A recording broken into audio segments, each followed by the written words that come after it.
Okay, what is the difference between sociopaths and psychopaths? And what are all these different types of narcissists? So you got sociopaths, you got psychopaths. You've heard the terms before.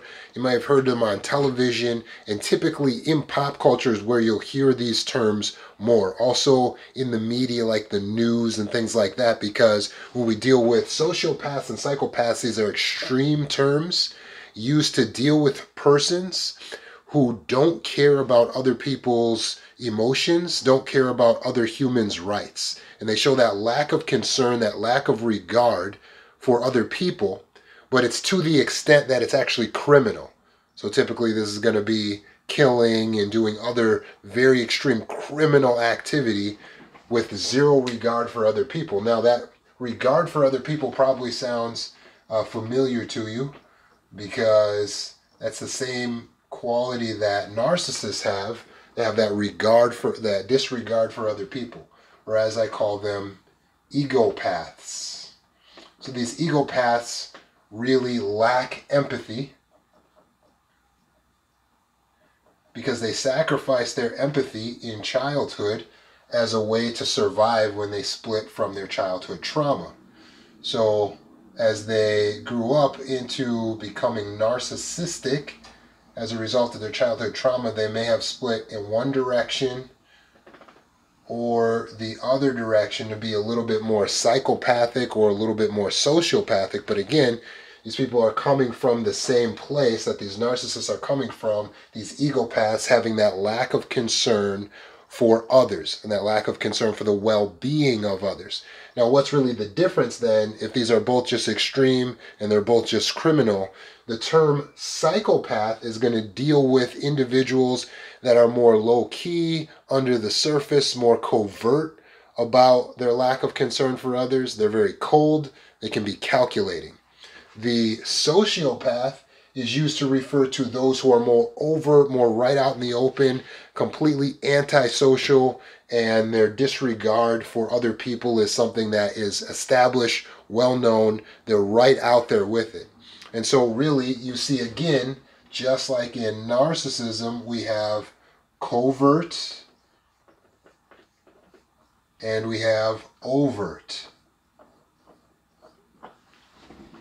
So you're seeing, again, these same concepts in play in these terms. So you don't have to be confused about these terms. It doesn't really matter because it's ultimately all the same narcissism.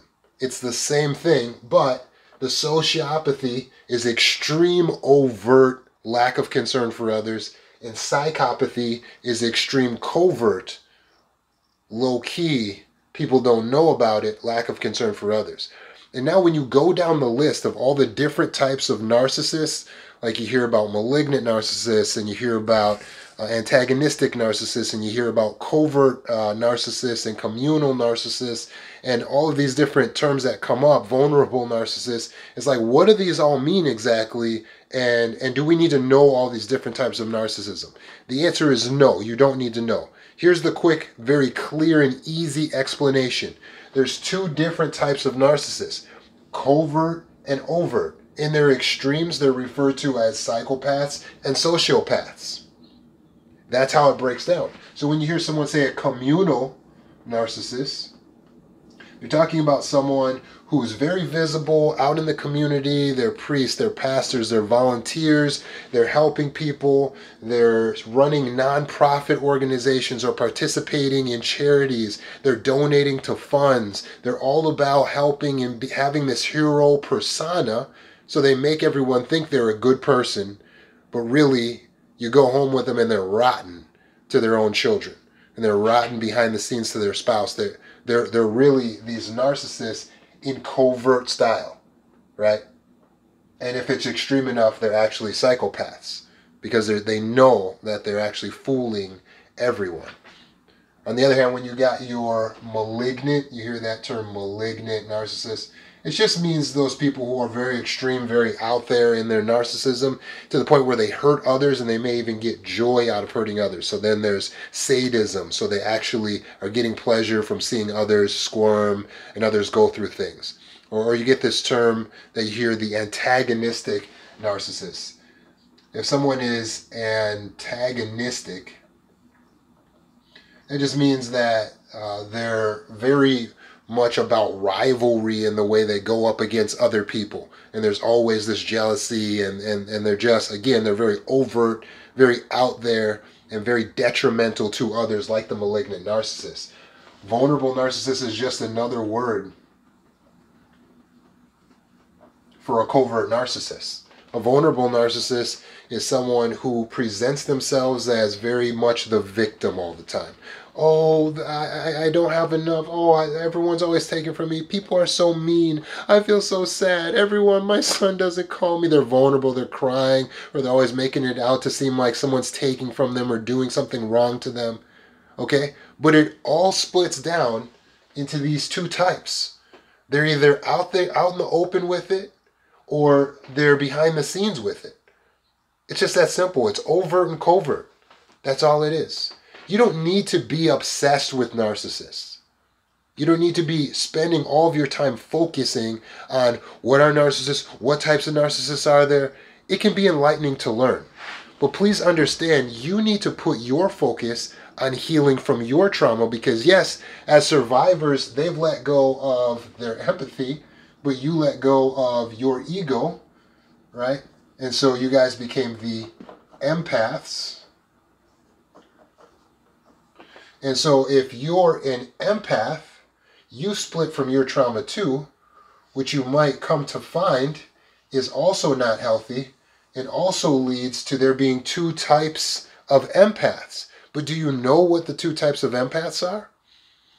See, we spend so much time trying to figure out these psychopaths and like, how could they be this way? Why would they be so mean?